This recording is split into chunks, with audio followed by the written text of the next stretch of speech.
good morning and welcome to our community meditation. And good morning to all of you who are joining us online today from all points in the universe. Thanks for being with us as we connect in consciousness. My name is Karen Dunphy, and I am your practitioner for the day.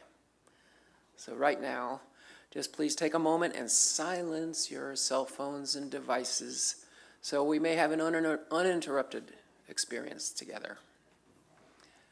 So this meditation, is a blend of spoken word, silence, contemplation, going deep, accompanied by some beautiful music, and it will last about 15 minutes or so. So just go in within. Allow yourself to settle in. Before you go too deep, is it okay if we have some fun in this meditation? Oh, yeah. You betcha. I think spirit is just full of fun. I think fun is the nature of spirit. When I took a look at the theme for today, connecting hearts, mysticism, magic, the power of unity. All of these things are so exciting. Really, really exciting. I think the whole universe is very, very exciting.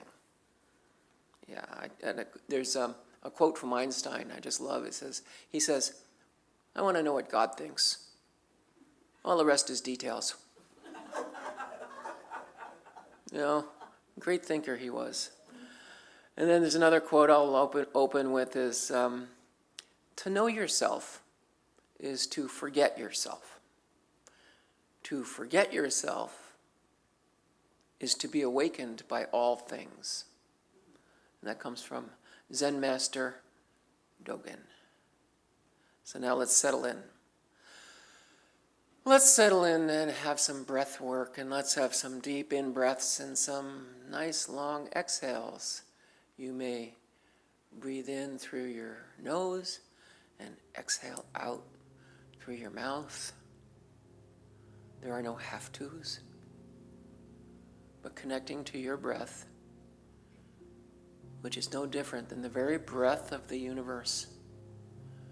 It is the universe that's breathing us. And just tap into the mystic within us all. Going in, going another level deeper.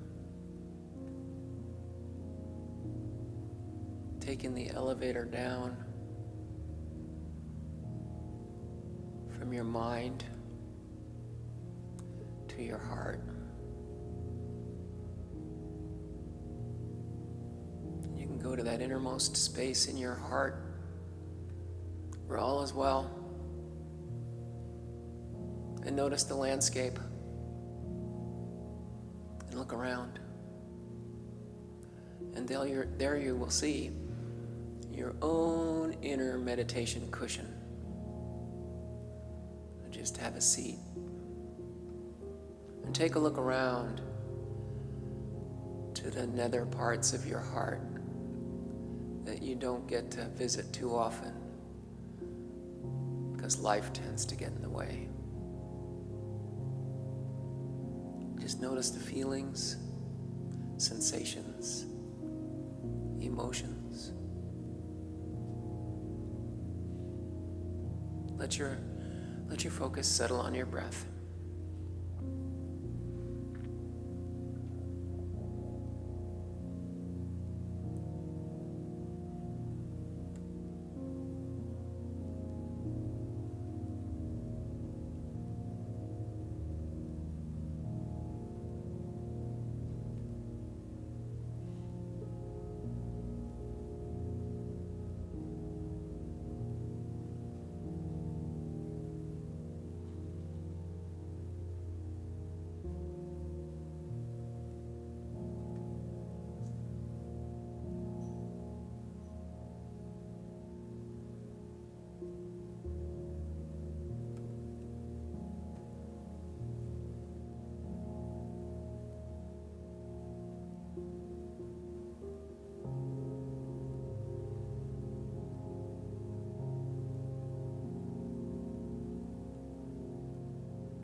as your mind wanders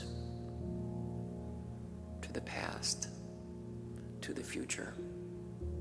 Gently bring it back to the present. Nowhere else you need to be. Nothing else you need to do. You may just count exhales. Count up till 10 exhales. Help keep your focus. If your mind wanders, begin again.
To know yourself is to forget yourself. To forget yourself is to be awakened by all things.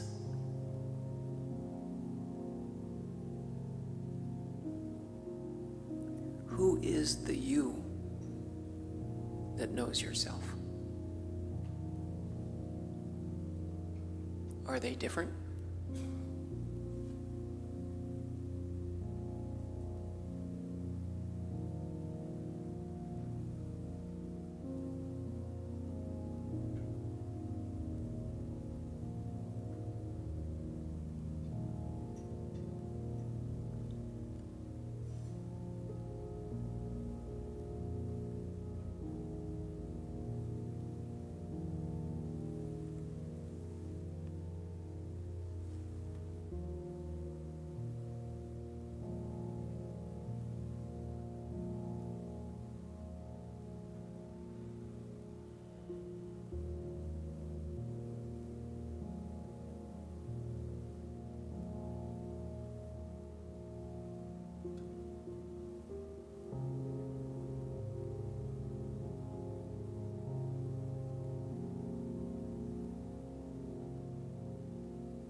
As a mystic, you are awakened by all things.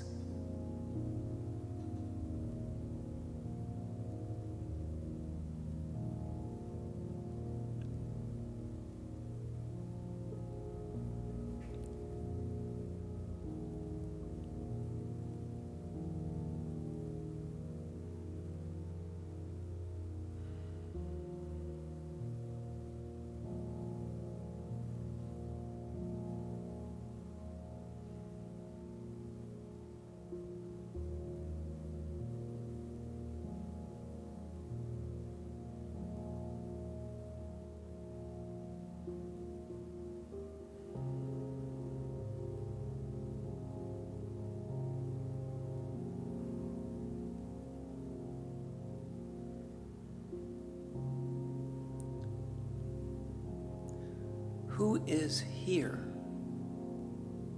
at the very center.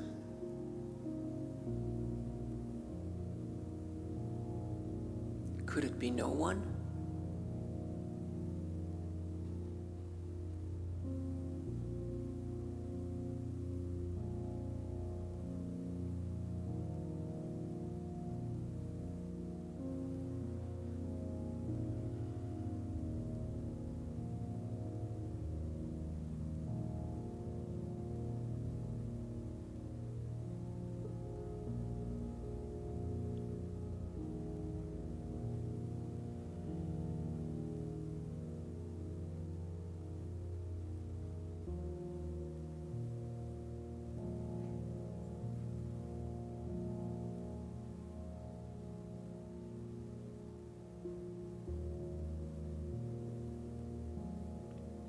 I invite you to place your hands over your heart.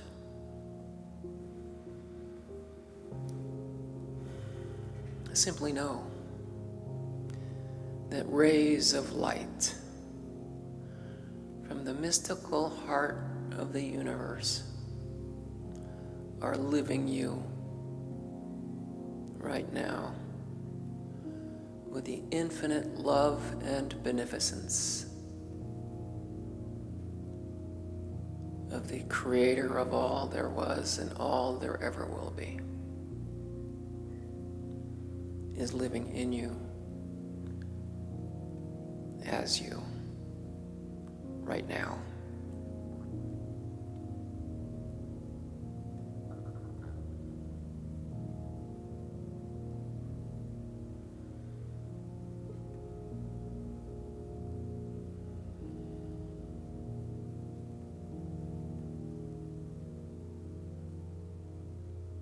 To know yourself is to forget yourself.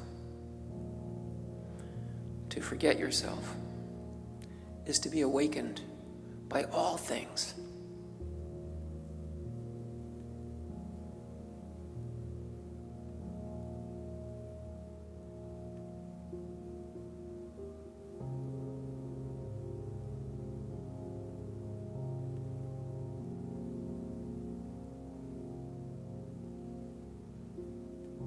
As you occupy your heart space, this is the heart of a mystic within you. Your heart is a mystical heart, intricately connected with the heart-mind of God.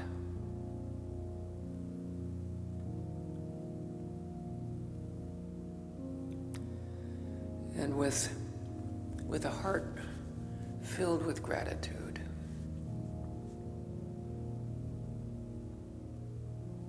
I invite you to bring your consciousness back into the room. Take your time. We'll bring the meditation to a close. When you're ready, you can open your eyes and simply take a couple of nice, deep breaths full of gratitude and love. And so it is. That brings it to a close. We can have a few minutes to get ready for a celebration service. Starts at 10 o'clock.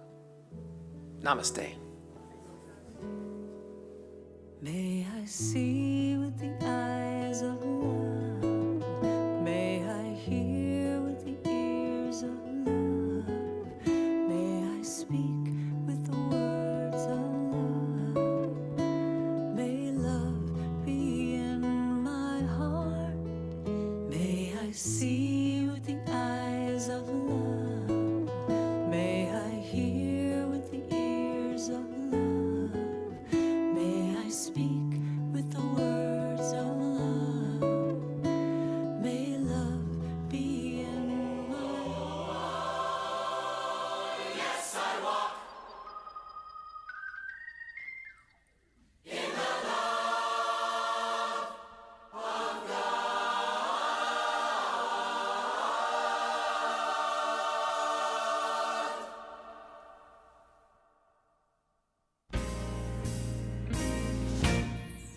There is a power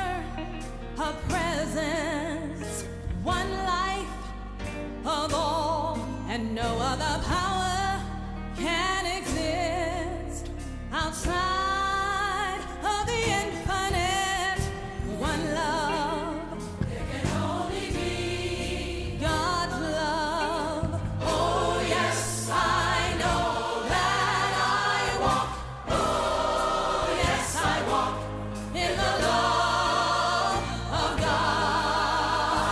Oh, there is a wisdom, a knowing, a loving, and a truth. Whatever you need to know will come in God's way for you. Just say, until it's strong, I'll pray. I won't move until I know that I walk in the love of God.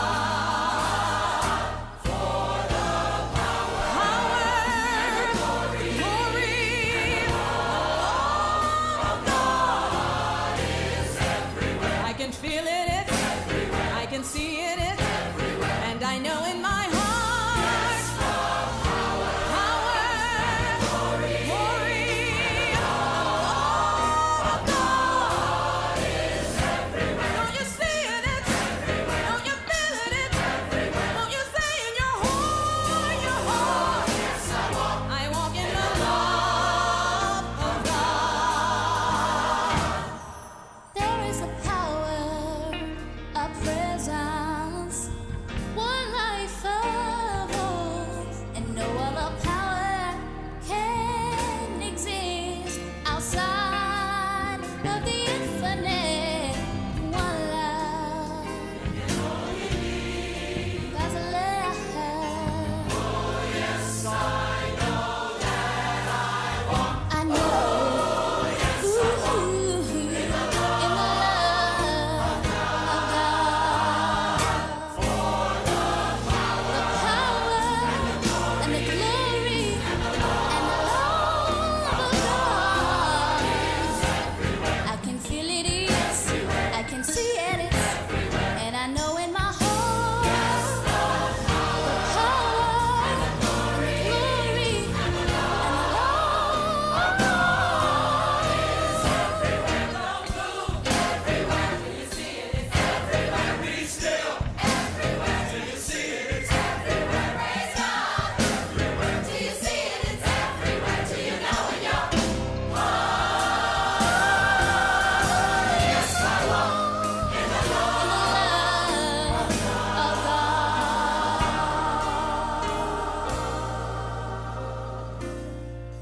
There is a power, a presence, one life of all, and no other power can exist outside of the infinite. One love, God's love. Oh yes, I know that I walk. Oh yes, I walk in the love of God. I walk in the love of God. Yes, I walk in the love of God.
spiritual living. What a glorious day it is today. I don't know about you guys, but something about crisp fall mornings really gets me going. I love them. I just think it's fabulous. Sit out there and it's just a little, like it's that cold enough that you might need a jacket, but you don't go get one. That's what I like. It's been a great day. I want to say hi to some of the new faces I saw here today. Wonderful. Good to have you here with us. If you are interested, we have a connection card in the back of the seats in front of you. If you'd fill that out with an email and any information you want to give us, we will put you on our email list. We don't send out a lot of emails, but we'll let you know what's happening here at our center on a weekly basis. I also want to say hi to everyone who's joining us online. If you would, turn and wave at that window back there. Joe's got the camera running, and Roxy, I see Roxy back there, ready to broadcast us live on our YouTube channel. As you saw from our little commercial here, we have a very robust YouTube channel. We're getting money from it now. We're liking this. This is a good thing. It's been a 15-year work in progress, and we are so excited to see how it's unfolding. Thanks to Joe and all of the team for wonderful media that they put up there. Guess who's back with us? Hey! Our music director, Justin Vogel's here, and he's brought his guitar, and we are going to kick it off with a new song, Brand New Life. The words will be on the screen. If you'd like to stand and join us, it'd be great. All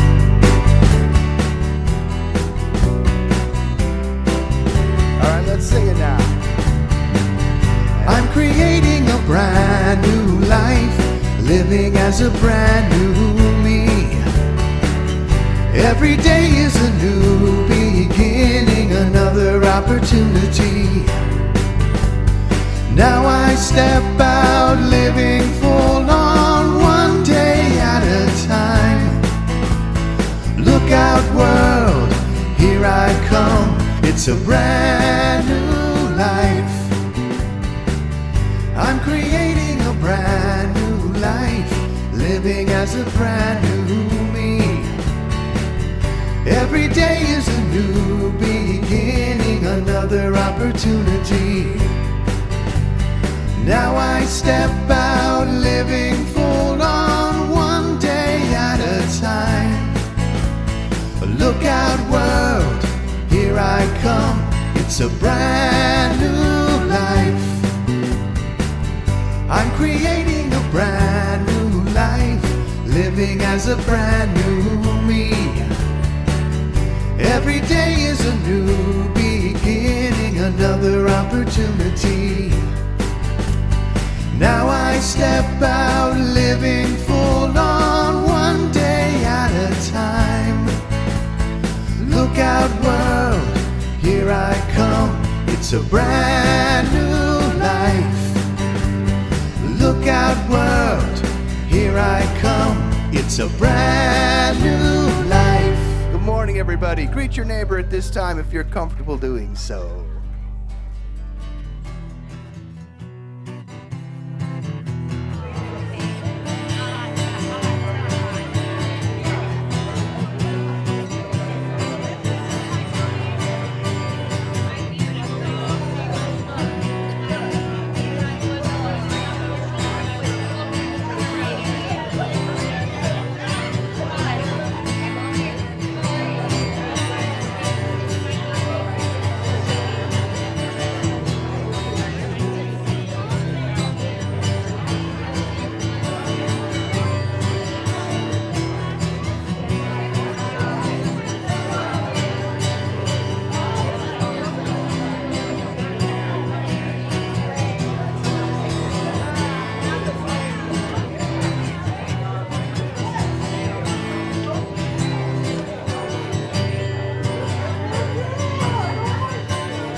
Looks like I'm not the only one that the brisk air makes frisky.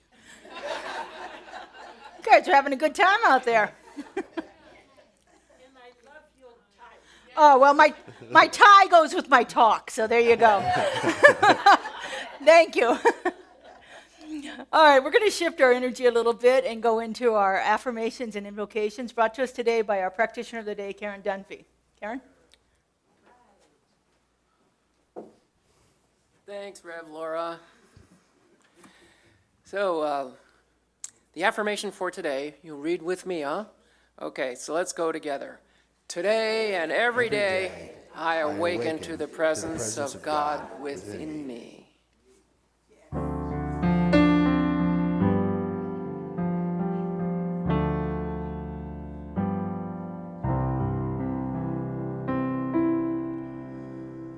Surely the presence of God is in this place.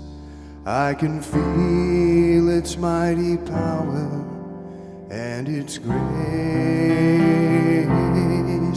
I can hear the brush of angels' wings. I see glory on each face.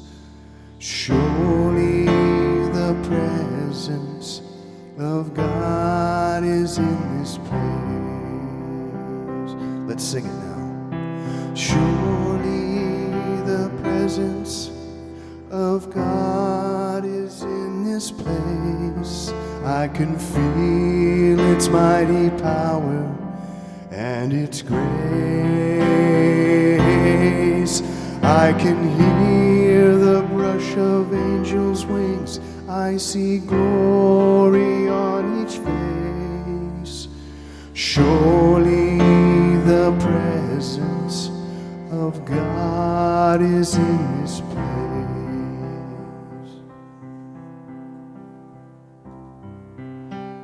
So as we keep our consciousness within us, enjoying this beautiful, fresh, brand new day with the feeling of fall in the air, we have a new season, a new day, a new life. Every day is a new life. And as we experience this together with our hearts full of gratitude, I can feel the gratitude in this room. I feel it in me, and I can see it out there in each and every one of us. And I know everybody that's watching online, I know you're feeling gratitude as well. And we're keeping the consciousness of the presence of Spirit within, with a mystical heart and mind given to us by God, Spirit, the universe, the Tao, you name it. We are infinitely connected with the full-blown, all-out love of the universe, which is being expressed in this morning, and of course with the talk coming up by Reverend Laura. So I just invite us to drink this in. Drink in the experience and the joy of the presence of Spirit inside, occupies, inhabits us. We can never be far away from it. All we have to do is to turn within and just be ready for a great talk this morning, a great day, a great season. And I release this into the universe, knowing it is so. And so it is. All right, let's sing it now. Surely the presence of God is in this place. I can feel its mighty power and its grace. I can hear the brush of angels' wings. I see glory on each face. Surely the presence of God is in this place. Surely the presence of God is in this place.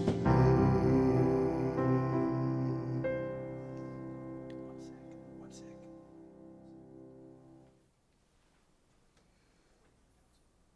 I was going to. Got to get our cues right here. So, I don't know how many of you know this, but Justin's been with us for over 18 years. Isn't that wonderful? And so the Leadership Council was delighted to gift him with a sabbatical last month. And so he came back from his sabbatical, I think, with a whole brand new life. And Justin would like to speak to you about that for a moment and share a song with you. So Justin. Yeah, thank you, Reverend Laura. First and foremost, I would like to thank Reverend Laura and the Leadership Council for the opportunity to take a 1-month sabbatical through the month of September.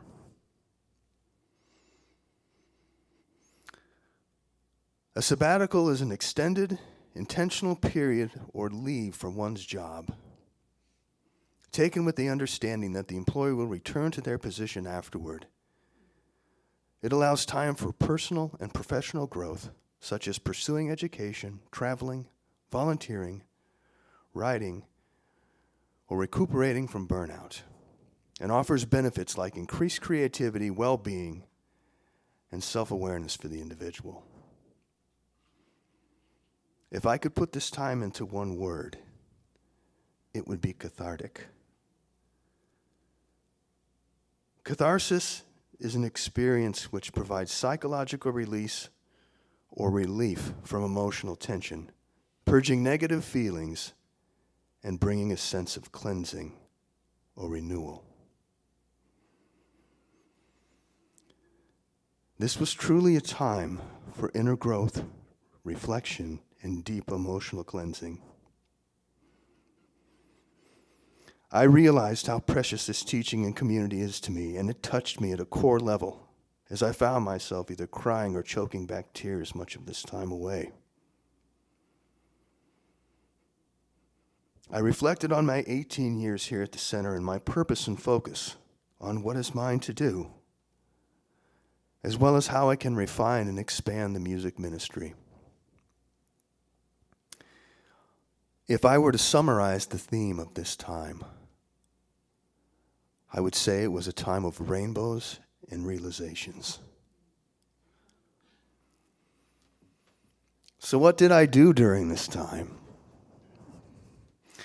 Well, the first week was just kind of status quo, teaching and playing my gigs. The next week, however, I went to Denver and I visited my family for a couple days. And then when I came back, I played my Saturday gig, and we were en route that Saturday night, red-eye to Fort Lauderdale for a week. My wife Stacy and I had a lovely time sitting on our balcony overlooking the ocean and found ourselves there often just sitting in silence, listening to the crash of the waves rolling in on the beach. The Sunday we left for Miami for a cruise. And that morning was super emotional for me, very emotional. I was missing all of you very much at the center. And as we looked out the window, a double rainbow. Rainbows are arcs of light, and they come and go pretty quickly, but Stacy caught a picture of it. So we get onto the ship, and we get into our room, we're all set up and we're off. And I spent much of this time exercising and studying the teachings and writings of Joel Goldsmith. Stacy and I spent many hours talking about life fulfillment and our purpose here in this experience and how grateful we are to have been called to the spiritual path, not only individually, but collectively, as true soulmates. And to have the eyes and the ears to realize it and to know it. On day 2, we decided to eat in the dining room for breakfast. They seated us right next to the window on the back of the ship. And as we were sitting there sipping our morning coffee and reflection, we look out and witness the end of a rainbow. Under the shimmering arc of a rainbow, moments of clarity emerged, illuminating the path forward. These realizations, like vibrant colors breaking through the clouds, inspired growth and new perspectives. People often refer to the old folklore about the pot of gold at the end of the rainbow. The end of the rainbow is waves of light, it's energy.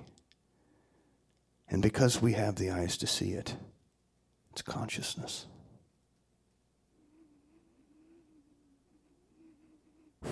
This mind-blowing experience left us deep in contemplation.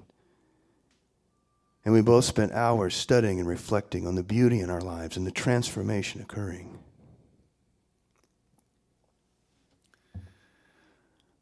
I spent 75 minutes daily listening to Joel Goldsmith lectures. In these lectures, Joel says, if there is only one thing you take from Scripture, it is this. I have meat the world knows not of. We have that meat, my friends. We have that meat the world knows not of. I missed you dearly and I love you. Namaste.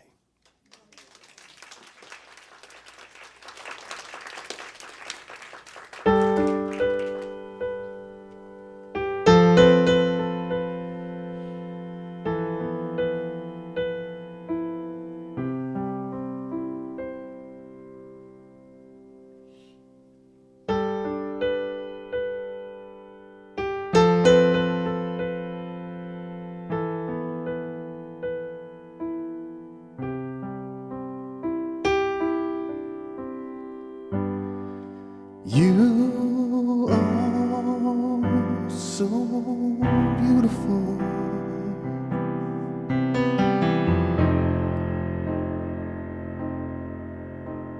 To me,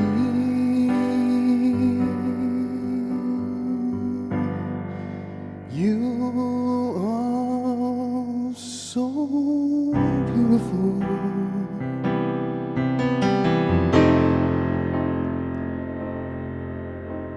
To me, can't you see?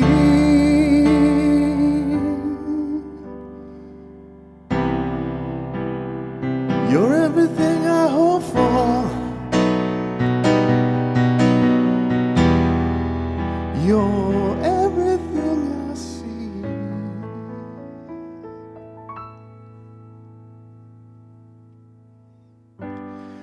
You are so beautiful to me.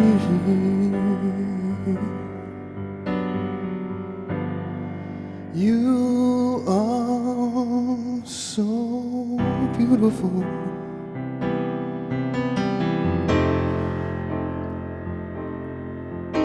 to me. You are so beautiful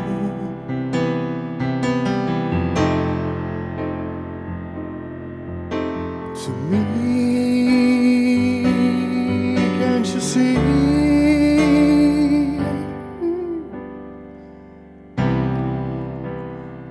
You're everything I hope for.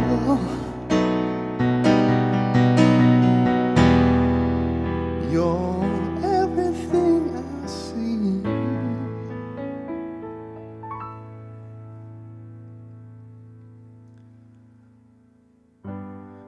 You are so beautiful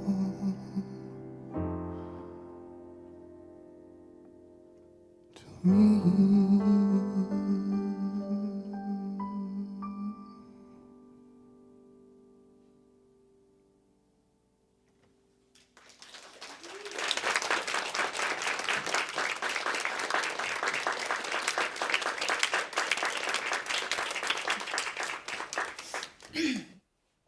Don't you know you're not supposed to make the minister cry before they have to talk?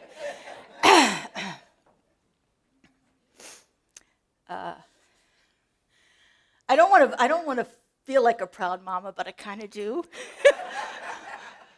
Justin was a student. I was his mentor in prac training. Well. Thank you, Justin, and thank you for sharing your heart with us.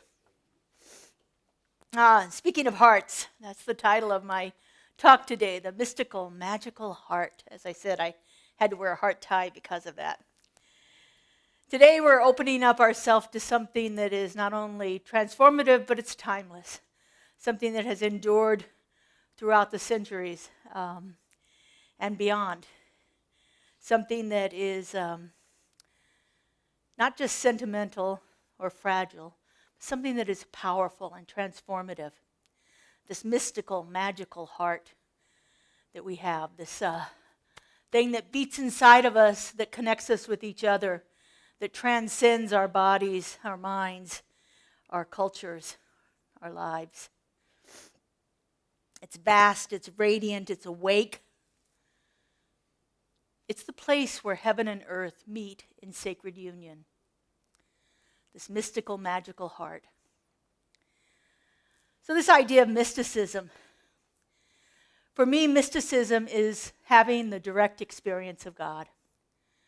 It's that idea of having a relationship with the divine, of actually knowing, not all of it, but certainly knowing it a little differently than I did before I had the experiences.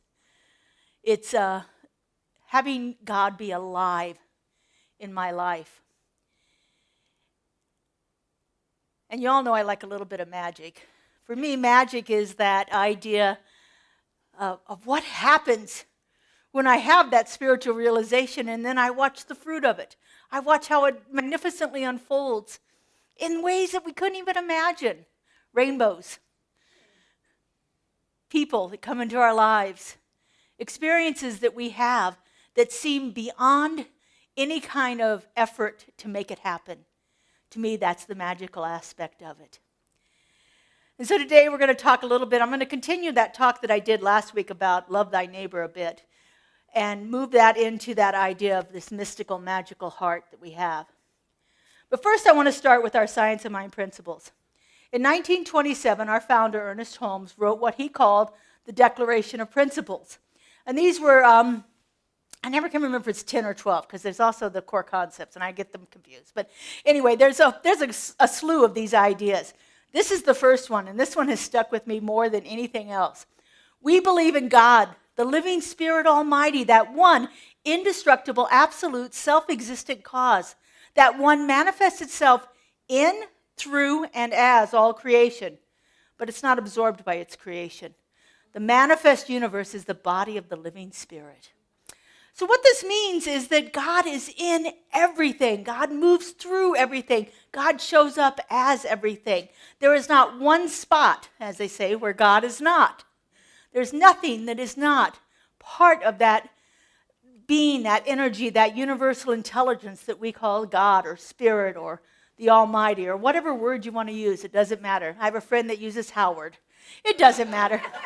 You know, our Father who art in heaven, hallowed be thy name. It doesn't matter what you call it. I have another friend that calls it Ta, T-A, which stands for the all. In fact, that friend wrote our opening song, Brand New Life, Melissa Felipe, and she calls Spirit Ta. Because they have a personal, deep relationship with it. They have that mystical connection with Spirit where they refer to it in ways that mean something to them, that come alive inside of them. And so that's what all of this is about now. This principle here, this declaration of principle that Ernest Holmes wrote is about one thing, and that is oneness. That there is nothing outside of God. Nothing exists outside of God. Nothing exists outside of what we call this universal intelligence, this Spirit. Nothing exists outside of God. That's the core part of this talk here. So let's get into that mystical dimension of the heart. How does that relate to mysticism here? And again, mysticism is at its core the direct experience of God. It's having a relationship with God. It's having an experience of it. It's having some challenge in your life and seeing something happen that goes beyond any explanation because Spirit is moving through you to bring about a result. This is not done through doctrine or rules about how to be religious or spiritual or anything else. It can happen sometimes when we're studying the doctrine, when we're learning the principles, when we're figuring out what that means and how we apply that. It can come through some of the rituals that we do, but it doesn't necessarily have to. It can come from an intellectual understanding that becomes embodied inside of us. It is the presence coming alive inside of us. Whatever way we choose to practice it, that's what's happening here. And the heart is the portal through which this experience happens. The heart is how we feel it. Oftentimes, I think of this heart space here. And when I go into meditation, I take my awareness into my heart space, because for me, that's where everything is active, in this area right here. When we enter into this mystical heart, we're not seeking for an intellectual understanding of God, but we're seeking for a more direct experience of it, having it come alive inside of us. This is where we feel God, we breathe God, we allow God to breathe through us, and we then become God in expression. Just like it said in that first principle, God is in, through, and as all creation. So let's talk about that love thy neighbor as thyself. Again, I gave you a paper last week about how that expression transcends religions. It's found in many different faith traditions and so forth. If you didn't get a copy of it, they're back on the table by Kaylee and Kelly back there. And so as Justin talked about Joel Goldsmith here, he and I have a share of love for Joel Goldsmith, who is a contemporary of Ernest Holmes. His belief system is a little different, but it's very much, there's a lot of parallels in Science of Mind and what Joel called the infinite way. But in this, Joel Goldsmith thought that this principle was so powerful. He has over 70 books written. Very prolific writer, speaker, teacher. He chose 8 chapters out of those more than 70 books to be the most important chapters a person could read. And the number 1 chapter in all of that comes from the book, Practicing the Presence, and the title of the chapter is Love Thy Neighbor. In all of his years of studying, in his deep contemplation of spirit, and this man could sit and meditate for 12 hours at a time, in all of the work that he did, understanding and having that mystical experience of God, this is what he found was the most important thing. Because in that idea of love thy neighbor as thyself is the idea of oneness. And if we are not loving thy neighbor as thyself, then we are not believing in that power of oneness. We look out and see other. If we look out and see other, there's a sense of separation going on. And so when we love our neighbor as ourselves, we're not doing some kind of moral duty. It's not because it's the right thing to do. It's because we are expressing a divine principle. We are understanding that oneness is at the heart of everything when we do that. Our founder, Ernest, put this in the Science of Mind, his textbook, the book that we use as the basis for most of our classes. He said, to love thy neighbor as thyself is to know that the same life which lives in you lives in all people. That there is but one life, one presence, and one power. To know that the same life that is in me lives in everyone else. It's actually easier to do intellectually than it is to put into practice sometimes. To understand that. Sometimes it's difficult to look out at something that we find abhorrent, something that just, is beyond our comprehension of how anybody could do that, and think, this too is God. It becomes tough, but it becomes the most fundamental practice that we can do. Because every time we look out at something and we see other, we are believing that there is something outside of God. In the old Christian Bible, they talked about the devil. That the devil was something that was outside of God. The master teacher Jesus even says it for himself. Thou could have no power over me unless it was given to thee by God. Nothing exists outside of God. So this idea of the devil or the evil being out there and active is a human concept, not a divine principle. Yes, it is true that people do awful things. Our task is to remember that somewhere deep inside of them, the presence of God is right there. They have yet to have the realization of it. So at all times, it's our opportunity to realize it for them. And if we realize it for people who are doing things that we can't tolerate, then perhaps an opening will happen within them where they begin to realize it for themselves. And that, folks, is how we change the world. One person at a time, one conscious belief at a time. Now, as I said, this is not an easy practice to do.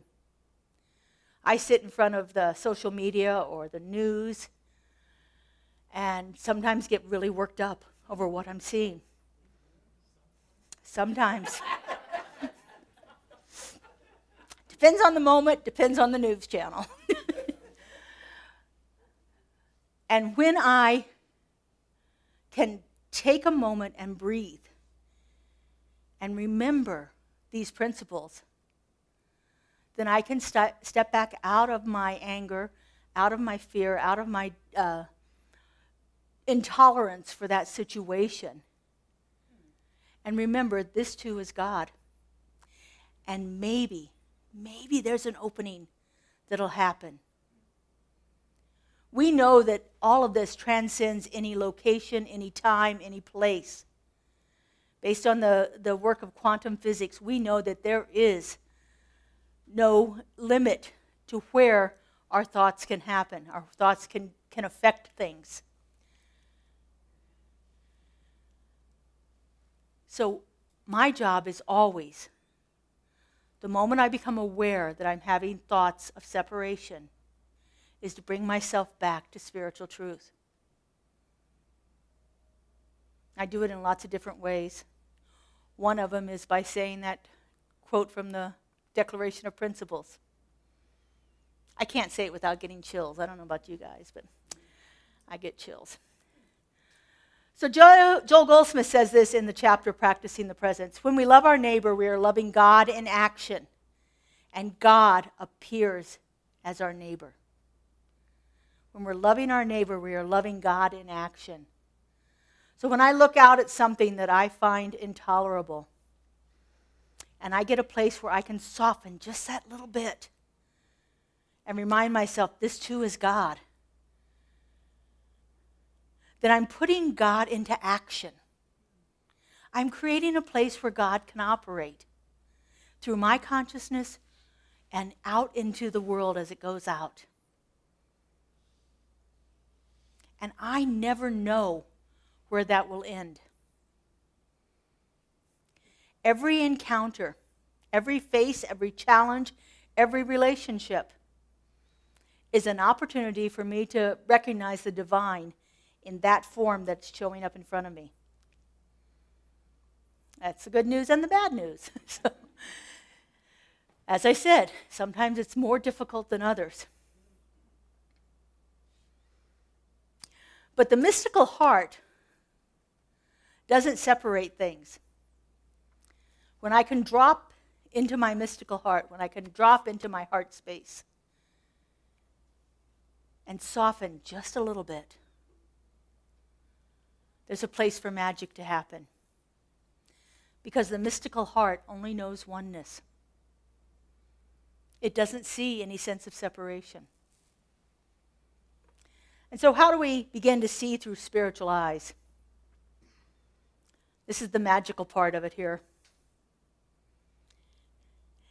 This is not about some kind of manipulation of outer effects, but it's a transformation of my perception. When I'm worked up about something, when I've gotten all triggered by an event that's happened or something that someone has said, and it happens a lot for me. When I get triggered by that, I always have an opportunity to transform my perception, to transform how I see it. Sometimes that transformation happens in me taking myself out of the situation because I'm too close to it. I can't get to that place of centeredness there. Sometimes that transformation takes weeks and weeks and weeks to happen because I'm too wrapped up in it. But always it's a work that I'm going through, is looking at what I'm thinking about and how I'm reacting to it.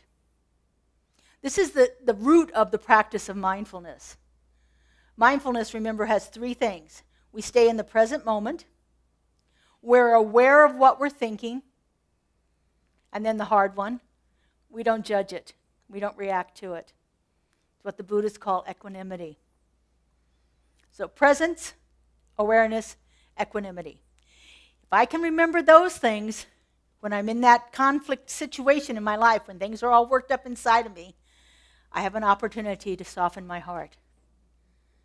And in that soft heart, things work better.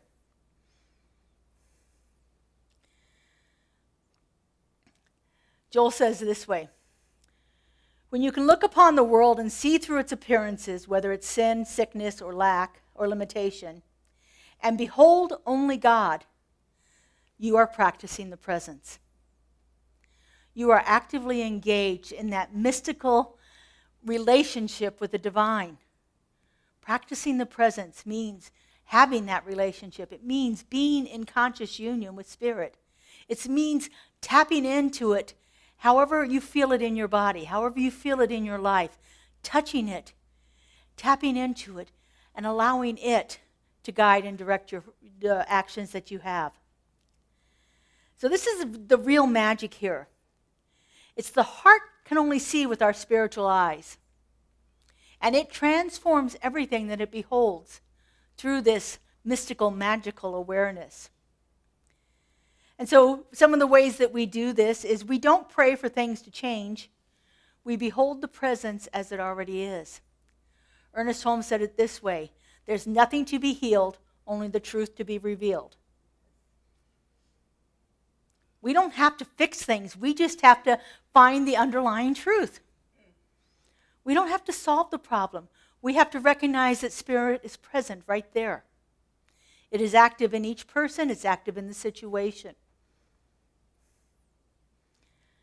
We don't seek to make people better. We are not about fixing folks.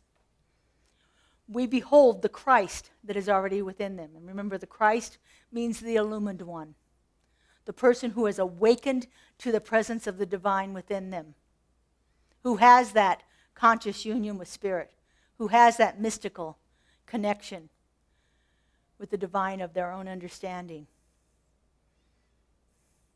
We don't seek to fix life. We seek to reveal the wholeness that's already present. If we believe in these principles, and we believe that God is already there, and we believe that God is perfect, then what is there to fix? It's simply an opportunity for us to recognize it at a deeper level. This is what the mystics call the alchemy of the awakened heart. And that's the power to see God where others can only see imperfection. The power to say, this too is God. The basis of all this is that power of unity and that idea of oneness. That is the bridge between everything. That is the bridge between what we see as problems and understanding the wholeness and the perfection of the divine. It's bringing those together and finding that way that we can move from the reality of what we're experiencing into that greater sense of awareness.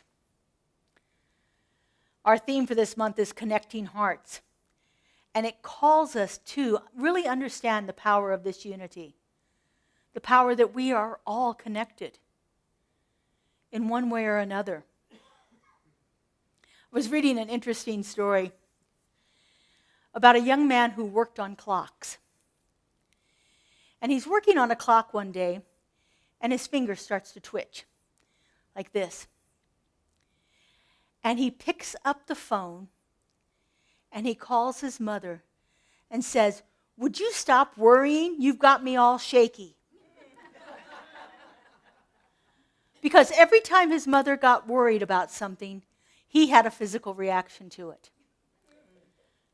Now, the interesting part about this is they were in different states. One was in one state, the other one was in another one. Not states of consciousness, but physical states in the United States. We've heard lots of scientific studies done where people are praying for a group in one location and they have a healing in another location. The one I studied in ministerial school that I found most interesting was there was an outbreak, I can't remember, I think it was a flu, a really bad flu, happened in this one particular hospital. And so they got the records of all the people who had been affected by that. And they had people praying for those people who had been affected. And then they went back and they looked at the records again, and the records had changed. Now, here's the interesting part, is the people who had had the flu was 50 years before the people started praying. But there was a change because of this power of consciousness. As I said, it transcends time. It transcends location. There is a oneness that exists in this universe that transcends all of that and that is available to us. I believe this is why when some people pray to certain deities or certain saints that have been long dead, they have a realization or they have a healing. They have something transform in their lives because it doesn't matter about time and space. Those are human constructs. They're not divinely ordained.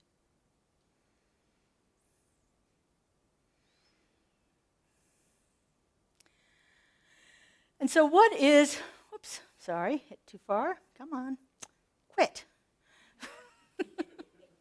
It's like moving all over the place there. So what is this idea of mystical love? It is that idea that we are part of this oneness. We are part of this energy that transcends time and space. Justin showed you some beautiful pictures of the ocean. It's the realization that we are a drop in the ocean, but we are also the entire ocean. That there's no separation between that drop and the rest of the ocean.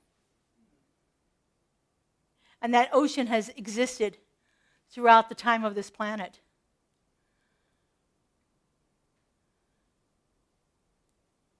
Transcends time. It transcends space. It is a power that moves through each one of us, and it connects us in that oneness. Joel says this in Practicing the Presence. We cannot love our neighbor until we see God as the reality of our neighbor. Then we do not love them as persons. We love them as God appearing. It's hard to like or even tolerate some of the actions of people that we see. If I was to base my love only on that, I would not spend a lot of time in love. But if I can base my love on them appearing as God in action, to whatever degree they realize it, then I have a whole different experience. Now, Joel talks about the veil being very thick with some people, or young souls, old versus old souls. And so, for some people, it takes many, many lifetimes for them to have the realization of unity or oneness, or even God. And so until they have that realization within themselves, their veil is very thick. They can't see through spiritual eyes. And so they behave in ways that I don't agree with. They behave in ways that are detrimental to themselves and others around them. They seek power versus unity and wholeness. They spend more time with greed and anger and fear because they haven't had that realization of spirit yet. But if I can realize it within myself, then perhaps there's a place for it to be realized within each other, for other people out there. So Joel doesn't just describe this idea of mystical love. He invites us to practice it. And so some of the ways that we can practice it is to pause and recognize God in everyone. Here's an easy way for you to do that. This is how I started years ago.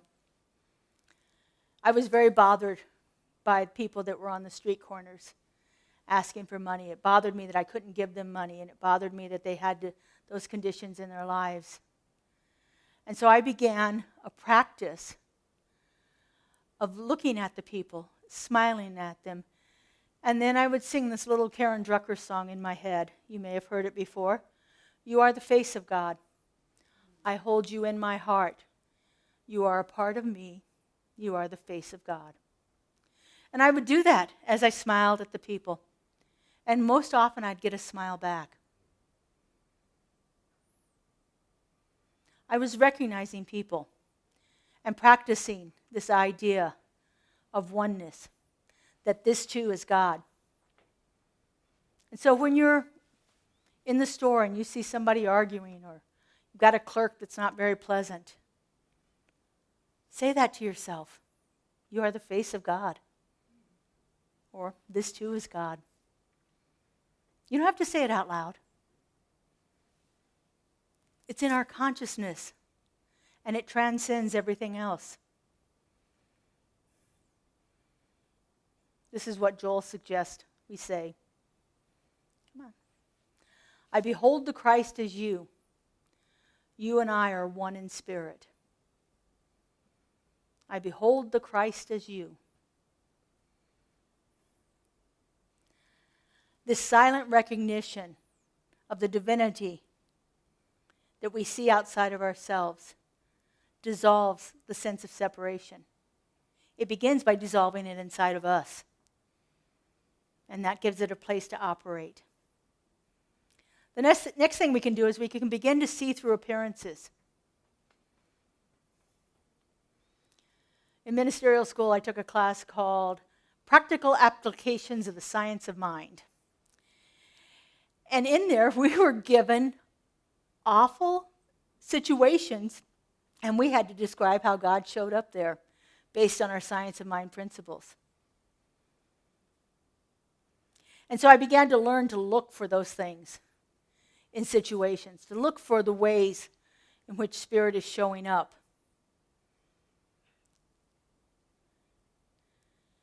It has helped soften me through a lot of things. Joel says we can say this. This too is God in disguise. It is calling me to see through the veil. This too is God in disguise. This is not about reacting to situations, but allowing the truth, the spiritual truth, to be revealed within yourself.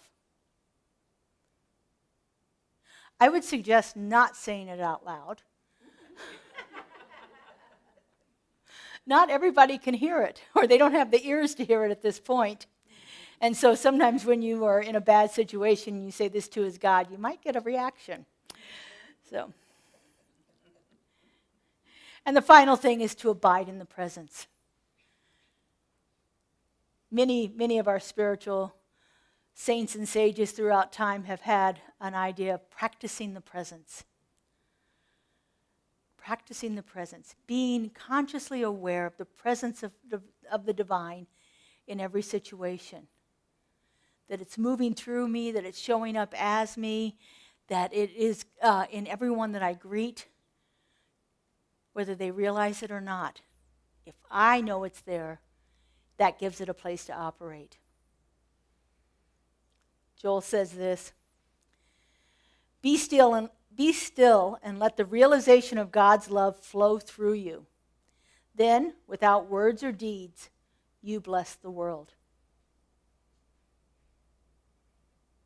This isn't about going out and proselytizing and trying to convince anybody else. It's about doing our own internal work, allowing the presence to come alive inside of us. Practicing the presence is more powerful than any other action we could ever do. And practicing the presence will lead us to the right and appropriate actions that we do need to do. We will be motivated to provide assistance where we can, or to leave the situation if we need to.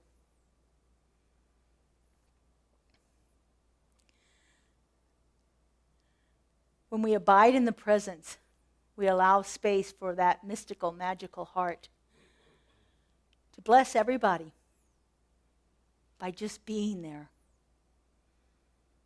to just being that place where God shows up.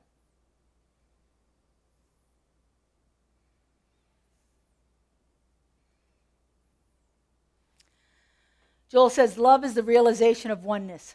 When you love, you are acknowledging that there is only one life, and that life is God expressing.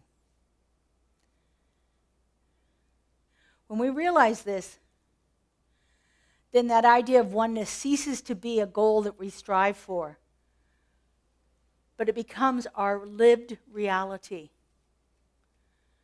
When we can see the face of God in people we don't like, then we can actually begin to be a place where that lived reality of oneness shows up. We begin to see the sacred in everything, this mystical interweaving of our lives, our prayers, our breath. Everything becomes connected. Everything becomes tied in that unity. And that's the real magic. When love becomes our way of seeing, our way of being, and our way of living, that's when we are practicing that mystical, magical heart. All right, let's take this into prayer. Oh, thank you. I invite our practitioners to stand. Join us. These wonderful people who support us throughout all of their knowing the truth for us at all times. If you haven't had an opportunity to have prayer with one of our practitioners, I really suggest you try it. And if that is a little too intimidating, please at least consider putting in a prayer request, because these beloved people hold you in prayer throughout the week. Again, it transcends time and space. So let somebody know the truth for you. So I invite you to just close your eyes. Settle into your seats, taking a deep breath. Make yourself available to the presence of the divine.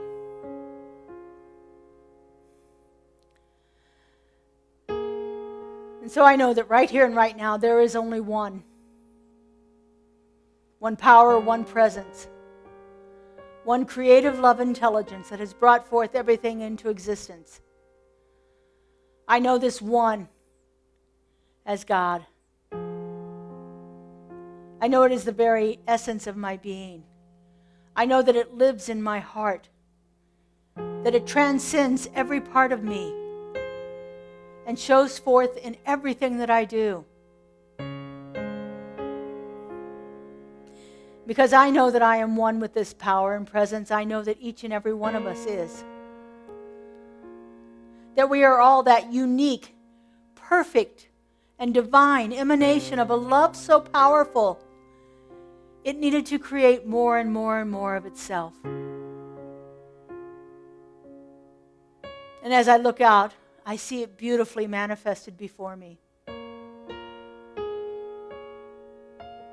In all of its glory and all of its perfection. And so knowing this truth, I speak my word. I know that right here and right now, there is a oneness that is alive in each and every one of us. There is a unity that transcends any need for separation, that dissolves any apparent differences, that eliminates boundaries and barriers, and sees only wholeness and perfection revealing itself perfectly in front of our eyes. I know that this one is simply waiting for a place to operate in this world. And I know that our opportunity is to allow it to move through us. Whenever we are faced with any challenge or difficulty, that is a place for God to be. That is a place where God is in action, as a benefit and a blessing to all who come near. And I know that this idea of oneness and this practicing the presence is how we begin to change the world around us. It is how we allow God a place to be. I'm so grateful to know this. I'm so grateful to feel it happening right now. I'm so grateful to see it expressing itself as this powerful and amazing community. And I simply release this word into the law, into that creative mind that knows no limit. I let it go and I let it be. And together we say, and so it is. I am letting go of the things that no longer serve me. As I'm letting go, God's revealed and I am whole. I am letting go of the things that no longer serve me. As I'm letting go, God's revealed and I am whole. I am letting go of the things that no longer serve me. As I'm letting go, God's revealed and I am whole. I am letting go of the things that no longer serve me. As I'm letting go, God's revealed and I am whole. I am letting go of the things that no longer serve me. As I'm letting go, God's revealed and I am whole. I am letting go of the things that no longer serve me. As I'm letting go, God's revealed and I am whole. Oh, it's nice to have you back. Thank you. Although David did a fabulous job with it too. All right. So now we have an opportunity to support our community financially. Our ushers are coming forward here.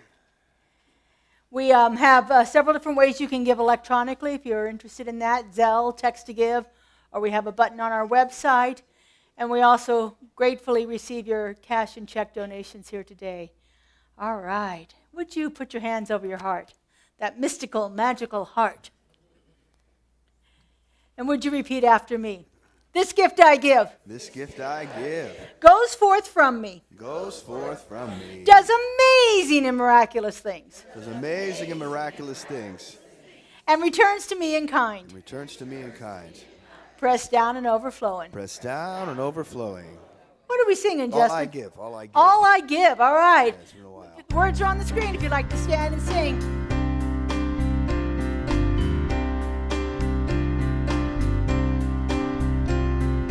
All I give comes back to me and blesses me abundantly. All I give comes back to me and blesses me abundantly. All I give comes back to me and blesses me abundantly. All I give back to me and blesses me abundantly.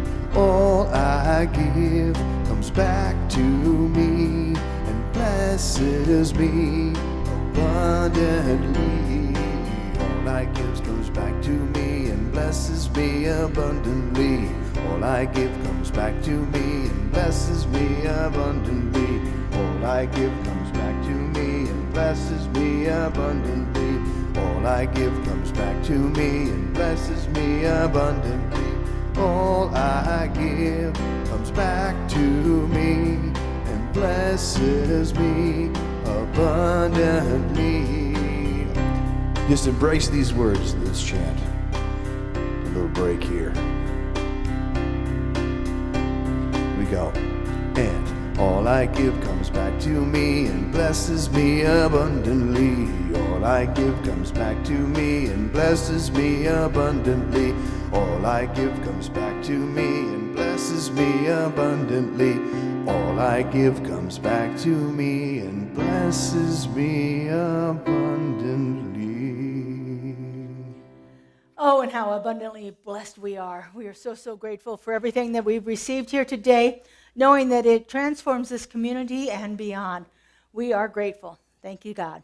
So it is. All right, we have a couple of announcements here. Did you see the pile of food out there? Isn't that amazing? It's our first day of collecting for the Garside STEAM Academy Middle School, where they have a Just One Project food bank. Tony and Wilson brought this to our attention, and they are going to be delivering the food there. We're collecting again next week, so if you haven't brought anything yet and would like to, there is a list of food items on the table there that you could, suggested things that you can bring. Basically, we're looking for food that 11 to 13-year-olds would eat. So, junk. No, I'm just kidding. But there's a whole list of things in there that they can fix for themselves. So we're happy to receive that. So we're collecting today, this Sunday and next Sunday for that. And then our second project, our community project for this month, is our Dress for Success project. We will be collecting the last 2 Sundays of the month, professional attire for women, for them to get back into the workforce. This is a wonderful organization that provides a professional outfit for people to go on their interview, and once they secure a job, they give them 3 more outfits, plus they provide a lot of training for the people as they're starting off in the workforce to get people back into work there. So we're happy to support that, and that will be collections on the 19th and the 26th. Next week and the following week will be our pop-up bookstore. It'll be back. We've got some new items coming in. I know Kelly's been busy buying stuff, so and I'm pretty sure Merlan's been making things, and so have I. So we'll have all kinds of wonderful things there, and that's after service on the 12th and the 19th. Just a reminder that our Walking the Path group meets every Tuesday here in the sanctuary at 10 a.m. to discuss the Science of Mind magazine's topic for the day. It's a wonderful launching point. And then they see how far the conversation can go with that. We have a couple of practitioners leading that, and it's always a wonderful group. There's usually between 8 and 12 people here. So if you'd like to come in and discuss a little bit about the Science of Mind, come and join us on Tuesday mornings.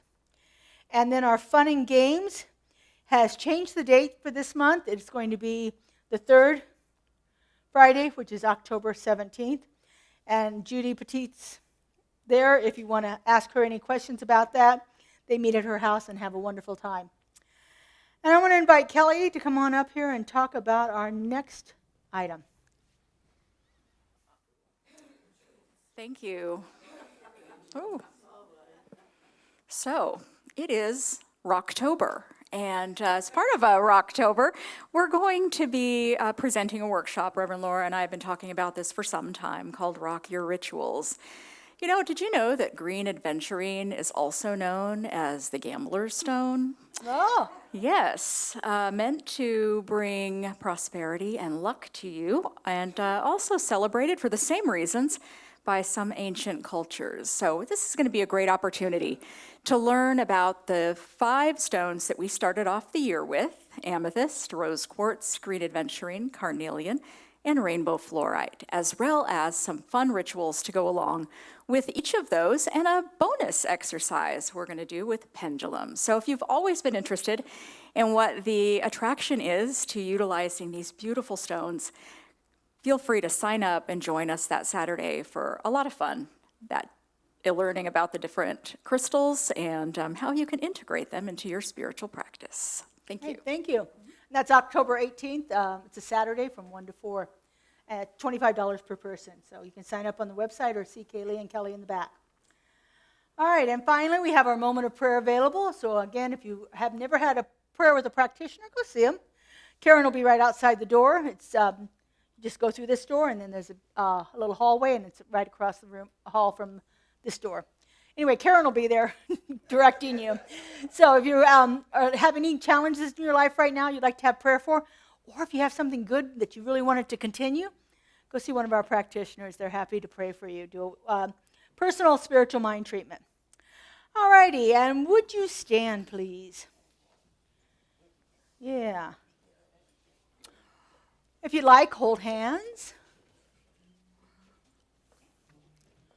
Yeah, I like that, reaching across the aisles. That's a metaphor we ought to be practicing more in this world. Reaching across the aisles.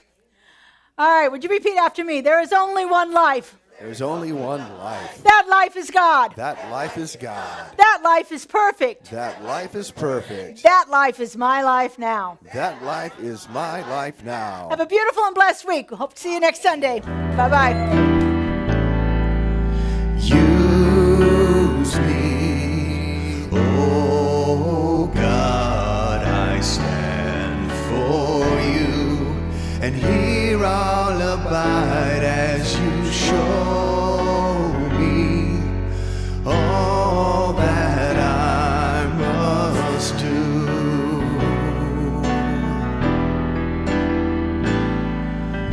Use me, oh God, I stand for you, and here I'll abide as you show me all that I must do.